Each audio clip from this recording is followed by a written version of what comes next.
thank you again for coming to Cycles of Faith TV show. We are exclusively on the Faith Unveiled Network, and we appreciate your attendance as always. Our viewership is climbing, so yay for that, and thank you for all the viewers who come on to watch this. We have another great guest today that I'm going to introduce. I would like to read a little bit of bio of him and then introduce him, so let's get going. This person, this man, he has been a comedian for over 25 years. He was uprooted from Kuwait and to attend college in Toledo, Ohio. We're going to have to find out why Toledo. He asked himself one day, what would he love to do without ever getting paid for it and still be the best he can be at it? Well, the next day he signed up at the California Comedy Club Mike Night. And apparently he was pretty good. He recalls one lady or one person who laughed so hard she fell out of her chair. So this is good and exciting. You've seen our guest on places all over the world, in churches and arenas, concert halls, the Grand Ole Opry, 700 Club. He goes to prisons to put a smile on prisoners' faces. You've seen him on this Comedy Central, NBC, ABC. Ladies and gentlemen, please welcome my guest, Nazareth. Brother, how are you? I'm doing great. Thank you so much. How are you doing? I'm doing wonderful, doing good, trying to cope through this virus that we have going on. Yes, I look at the picture behind you. It looks like there's like a blue, and I forgot. What is that? I remember that before the sheltering. Yeah. It's an ocean, right? A picture of Crescent Bay in Laguna Beach. Oh, the ocean. Yeah, I remember the ocean. Yeah, I remember that? Yeah. When we used to come out, and now we're like in a, you know what, I believe that Americans used to be in a big mansion, in a big ranch, living in a single, as a family. And now we all moved into tract homes with a homeowners association that's telling us when to leave the house, how far the trash cans have to be 6 feet apart, and who, the playground, when the playground's going to open, and all that. Yeah, Doesn't isn't that amazing? Like that? And we actually pay to do that. I know. We actually pay them to do it. I know. And the funny thing is, I live in Corona, California. People don't believe that. In the last 14 years, I lived in Corona, California. Wow. But Corona does not live in us, so we're doing good. Yeah, good. So you guys are the ones who started the virus then? Yeah, I think us or the Corona beer or we can't say it's a Chinese, God forbid. Of course not. Yeah. But you know what? It's funny. A little correction in the beginning. I actually was born in the Holy Land in Nazareth, Israel. Okay, thank you. When I was 3, I moved to Kuwait because my family moved for work, and we moved to Kuwait. And then when I finished high school, and after that, I moved to Toledo, Ohio. And you asked why Toledo? Well, I'll tell you what. My parents wanted me to. I was approved by 3 universities. I think it was USC in California. It was New York State and University of Toledo. And my parents said, you know what? If we send him to New York or LA, he's going to get into drugs and alcohol. So let's send him to Toledo. And the second day, I got into drugs and alcohol in Toledo, Ohio. Before Christ. BC. Yeah. BC used to mean before Christ. Now BC means before coronavirus. There you go. I remember. I was born and raised in Texas, San Antonio, Texas. San Antonio, I love that. Well, yeah. The river, the river. Absolutely. So when I moved here, I got the warning too. Please don't move to California. It's nothing but evil people who live there, and you're going to turn into this evil person, and you're going to be influenced by evil. So it's kind of funny how the world sees California. I know. We stopped the virus. We're not. We controlled it better than others, so that's a good thing. Gotta give us that. Even the viruses are scared of California. How about that? Yeah. So tell us about this this day that you asked yourself that would you like to do, and you ended up getting into the California Comedy Club. So I'm assuming that you just were a jokester your whole life? You know what? I use humor for different reasons. Now, to avoid bullying, to living in Kuwait. I was a Christian living in a Muslim country, considered a foreigner, an immigrant there. So I use comedy to kind of just get out of troubles and get out of bullying and get out. But I don't know. I remember when I was 3 years old, my mom didn't like our relatives, so she would send me out and said, "Hey, go talk to them, go tell them jokes." And I would go and tell them jokes, and she would pay me. So I was getting paid for comedy when I was 3 years old. Wow. So it's been, but well, I went to Toledo, Ohio. My parents moved to the U.S., so we moved to California, and I got several jobs and tax accounting and others. And I ended up, deciding I want to run a marathon. I was not a believer yet. So what happened is I said, okay, I'm going to run 2 miles this year, and then next year I run 2, the next year I run 2. So I went for the day before. They called it the carbo load. So I went there to to have the carbs at the Civic Center in Los Angeles the night before. And Muhammad Ali, the boxer, was there. And he looks at me, grabs my hand, and he goes, "You're going to finish this, right?" I'm like, "Yes, sir." He goes, "You better finish it." I said, "I will." And then the next day, I'm like, "Oh, no, I promised this, Muhammad Ali, I'm going to run this." So I was smoking my last cigarette and all that. And I said, "I'm going to run 2, 3, 4, 5 and see what I can do." And I kept running. And, I was at 5 miles, my lungs almost gave up. And then my feet gave up. And I just kept doing it. I got to the 20-mile run. And then this homeless lady, she goes, "Honey, you can't stop now. I was almost there." And I finished it. And my feet were burning, bleeding. My toes didn't even want to look at me. And I said, I was so high from the run. It's a higher run than any drugs I've ever taken in my life. I said, what do I want to do in life that if I never get paid for it, I will do it to the best of my ability, and making people laugh or seeing people Wow. laugh is what I'm, some comedians want to make people laugh to feel like, hey, I'm funny. To me, the joy of hearing someone laugh, that's my thing. Because like right now when we do an event, like sometimes I do a stadium or an arena, and there's like hundreds of people in line to sign an autograph or to shake your hand and all that. And every 10 of them, there's someone who wants to tell you a joke. And the joke's probably, I heard it a million times. Yeah.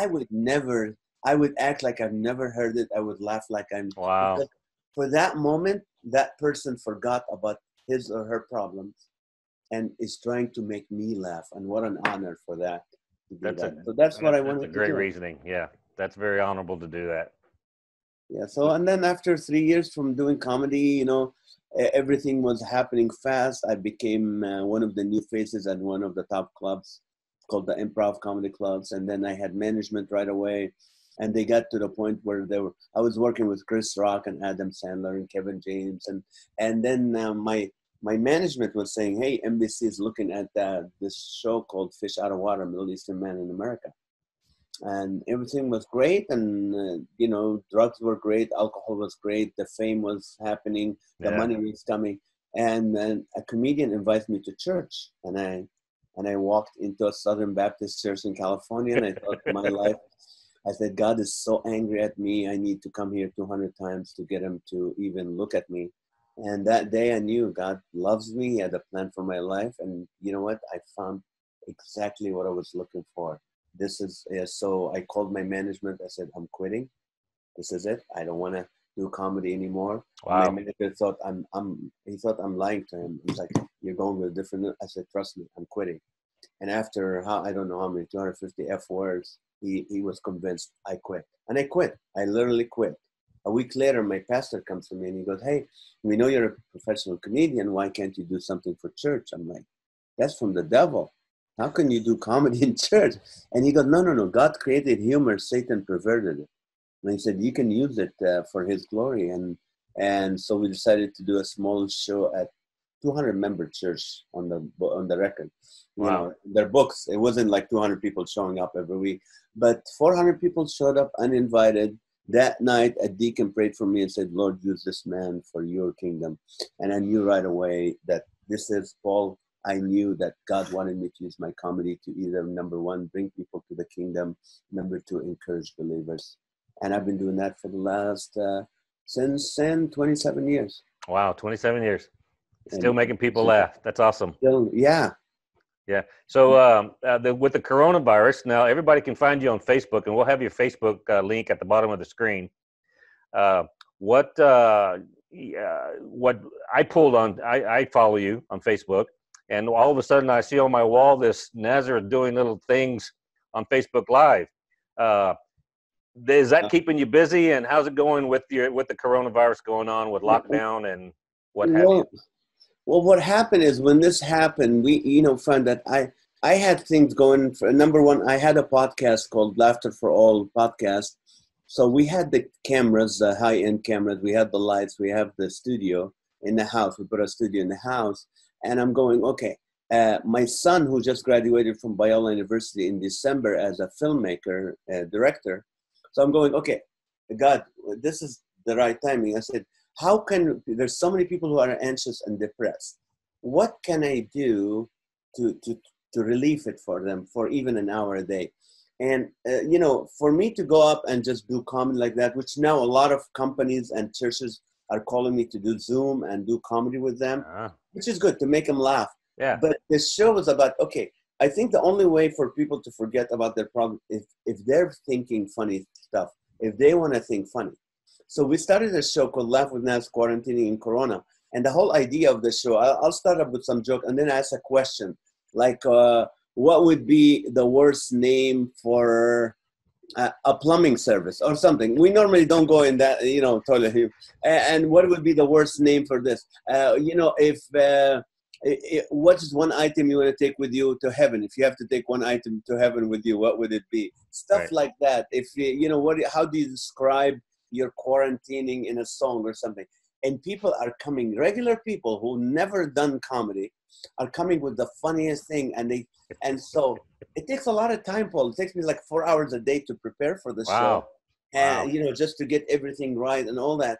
And then we said, after a while, we started with 1,000 viewers and then it went down, then went up. And we're thinking like, this is taking a lot of time. And then I started getting emails from people who said, you know what? I'm so depressed. This is the only relief for me all day. I had people, Paul, one day, it was my wife's birthday and I felt guilty doing so. So I didn't tell the people because we only take Sunday off. And it's every day at 8:30 p.m. Pacific. So I said, we're going to take it. So me and my wife we took a takeout dinner and we're sitting and I'm looking at my phone and all these people that watch every day, they're talking to us, man, I don't know what to do today. I'm bummed. I'm really can't wait. Wow. And it was, so I said, you know what, Lord, if there's one person that's going to watch it and it's going to relieve their anxiety and stress, because we always end the show with prayer. And then we end up the show after that, I do some encouragement. And 2 days ago, we prayed for a 2-year-old kid that was lost in the forest in Oklahoma. And his mom was a friend of one of the people who are watching. And she goes, please pray for Clara or something. And the mom, her son was lost in the forest. And everybody started praying. And we do that every day. Wow. Next morning, they found the child, no problems. This is yesterday, if you look in the awesome. news. So stuff like that, where you feel there's a family. We call it family. And everyone who joined us, hey, welcome to the family. Tell us where you're from. We're trying to connect some single people to meet each other. Someone had a business like a Chick-fil-A in Wisconsin, found out that there's a couple people on the show that live next to them. They go, hey, we're going to come to your Chick-fil-A because why not? You're a friend, you're a believer. So it's really good. I love it. That's awesome. There's no money in it, but it's. You're connecting people. That's awesome. Yeah, we're connecting people. I remember the first show that I got on Facebook Live. Your question was, what is the worst name for a tattoo parlor? And what did you come up with? Mine was Shared Needles Tattoo. See, that's it. That's the whole show. Yesterday, I was dying. I said, what is the worst name for a plumbing service? And the Farrah Fawcett was the name. And I died. I literally could not continue. Someone said Wet and Wild, stuff like that. It's just so funny.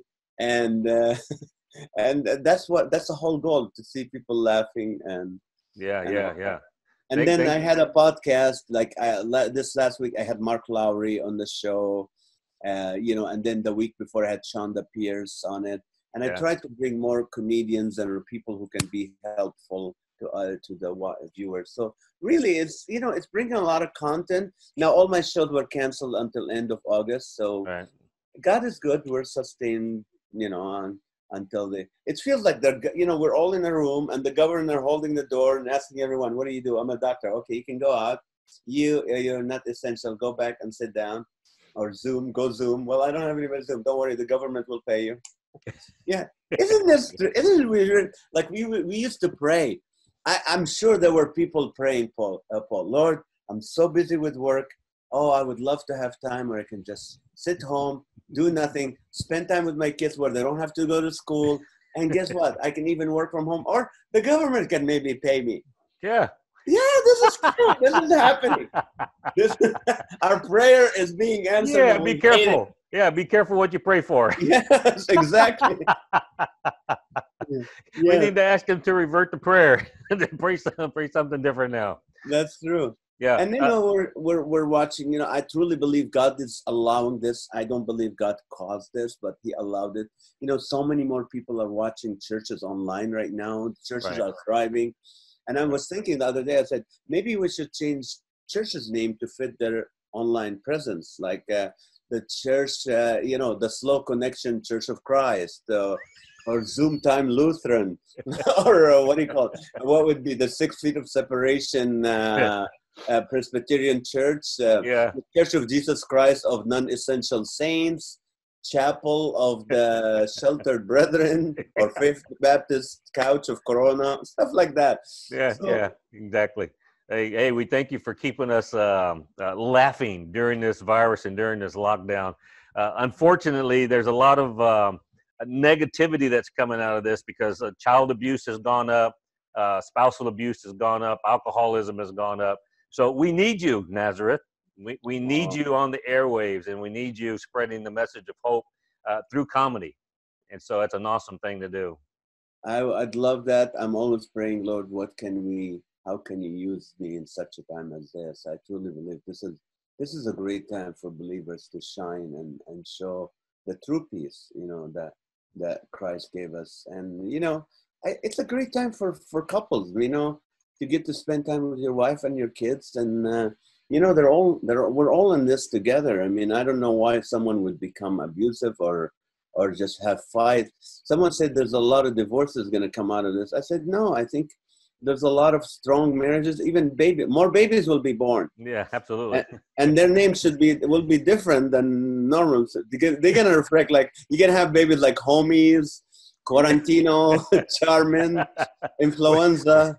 We're going to have a whole new generation of baby boomers part 2. Yes, baby boomers part 2. Like ventilator and sanitizer, stuff like that. But I think, we are. I think we all needed this because our kids now, our parents had the Depression and they had, we didn't have something. They had World War I and World War II. We didn't have anything. We had 9/11, and that was sad, but it wasn't that huge to where, like, we tell our kids, I survived. Now we have something to talk about. Hey, listen, tell your grandkids, I survived the quarantining, the pandemic. Yeah, with you in the house. Yeah. That's right. Yeah, the children will have new stories instead of, our story was we had to walk a mile uphill in snow, 3 foot deep just to get to school. And our kid will say, I had to walk clear across the living room to get to school. That's right. I had to look at my parents. Whatever. Yeah. My kids are used to it because we raised them, they like, Dad, this is not new. We're used to being home because we're like, Dad, no, you can't go here. You can't go there. Stay home. Right. So now, like, here, see, are you happy now? Yeah. So you're locked up. Rather, your tours are postponed to August. Till end of August. Yeah, we started a ministry, Paul, 7 years ago called Laughter for All, and our goal was to be able to do comedy in stadiums and sports arenas where we allow the most number of people who normally cannot afford to go to a concert, who cannot take their family to you know, 4 or 5 members of their family to and pay 20 or 30 bucks a ticket. Right. So we started doing it for free. And actually, in the beginning of our stadium events, we used to give 1,000 bags of food and 1,000 toys. And so the goal from these shows is to be able to bring people to laugh for 2 hours. And I brought people like Kristen Lewis and Jackie Velasquez and all that to sing. And then at the end, we have local pastors on the field praying with people who come forward after I give the invitation. That's and great. Then connect them with churches. So we started doing that. And 2 years ago, God put it in our hearts to say, what about California? Because if we can change California, we can change the nation. So we started this campaign to where all our events, like we do 7 large events every year, starting in San Diego and ending in Sacramento in these large cities. And the goal is to have 1,000 people at each show at least to make commitment to share Jesus with 7 people. And the first 2 years, everything's great. And this year we planned them and boom, the whole coronavirus happened. So we're in pause. We're not ending anything, but we're in pause right now. So God is going to do something. A lot of people are going to start, looking to God after this. That's my absolutely. It's a great thing. Comedy with a mission, a godly mission. Amen. That's Amen. an awesome thing to do. That's an awesome thing to do. I would like to say we got about 5 minutes left, and I'd like to just set you free in the last 3 or 4 minutes. But hopefully, hopefully I can announce this, that we may be seeing you on the Faith Unveiled Network. I hope so. On a regular basis. We're editing. We're putting. We're trying to edit to do some snippets. We also have. We have 2-hour crusades that we do at the Laughter for All of the stadium events. That we have the footage that we never gave it to anybody. We were going to sell it to networks, but then we figured, you know what? This is the time we let people use it for free. Actually, some of my shows, my full concert, I put them out for free because I think this is the time where people really need to be laughing and encouraged. So people can go to Comedian Nazareth TV on YouTube and they can watch those for free. And also they can come to our the Facebook live show every night at 8:30 p.m. and just laugh with us and just have a blast with us every night. Absolutely. That's a great thing. I also wrote a book called Hope in 24 Hours. And I wrote this book 2 years ago, and it says your situation can change for the better. Or, sometimes people, whenever they go, like, let's say they lost their job and they're going, you know what, I don't know what's going to happen. It's going to get worse. I'm going to lose the house. We're going to file bankruptcy. We're going to not have any money for retirement. And you start putting all the scenarios. And this book is all about, like, can you add one more scenario?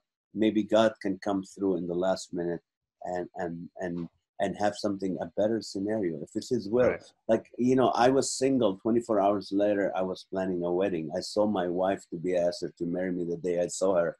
And after being 33, I was like, my clock is ticking. It's going to take years to get to meet someone and know them. And boom, Sarah, I saw her 5 days later. We were engaged. A year later, we got married. Throughout, there's so many stories in the book about how in 2007, I almost lost my house, and someone out of the blue sent me a check that covered all the debt to the bank and cut me. It was over $70,000. Just praise God. So stuff like that, I want to tell people to encourage. And I want to encourage people, if they're watching right now and go, you know what, I lost my job, or I'm going to lose my job, or my work was cut. Many years ago, I was doing tax accounting for a big firm, restaurant companies. They own Coco's and Caro's and Charlie Brown, all these big restaurants at the time, and El Torito's. And I was employee of the month every month, doing taxes. And my controller at the company, the boss, he said, Nazareth, I don't know what happened, but upper management laying you off. I'm like, why? He goes, I don't know. And he was almost in tears. He said, you're awesome. We love you. And I said, you know what? I've been praying for God to be a comedian. And I didn't have the guts to go do that. And they said, we'll pay you 6 months severance pay. And that was exactly what I needed. Wow. And I'm so glad I did. So I'm so glad they laid me off. I'm so glad that job ended. And I want to encourage everyone who's watching right now. If you lost your job, just thank God for it, because he has something better for you. Your employer does not pay you. God always takes care of you financially. Amen. You're a testament to that. It only takes one yes from God. Amen. Always look for that yes. Amen. Always Amen. look for that. Yes. Thank Yeah. you for what you do and all this work. And it's a lot of work to put a network and to do all these shows. But thank you for what you do. That's My pleasure.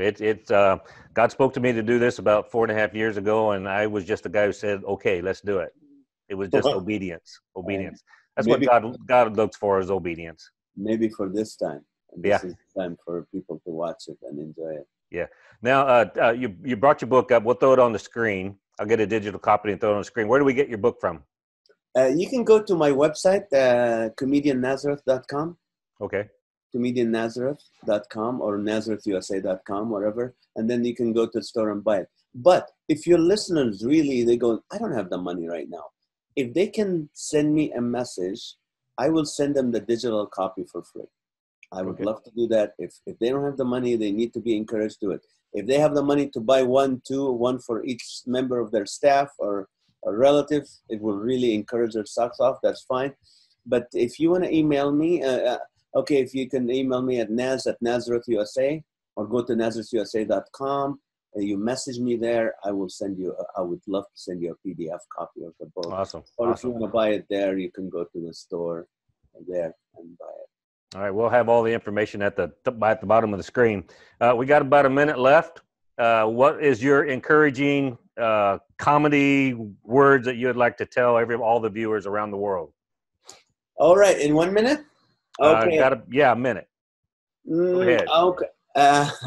Okay. Well, I wanna encourage the listeners right now. You know, I did a message once. I'm also an ordained pastor. I teach. There was a message I taught once. I said, when the unexpected takes longer than expected. When the unexpected takes longer than expected. Sometimes, you know, especially for men, I'm talking to the men right now.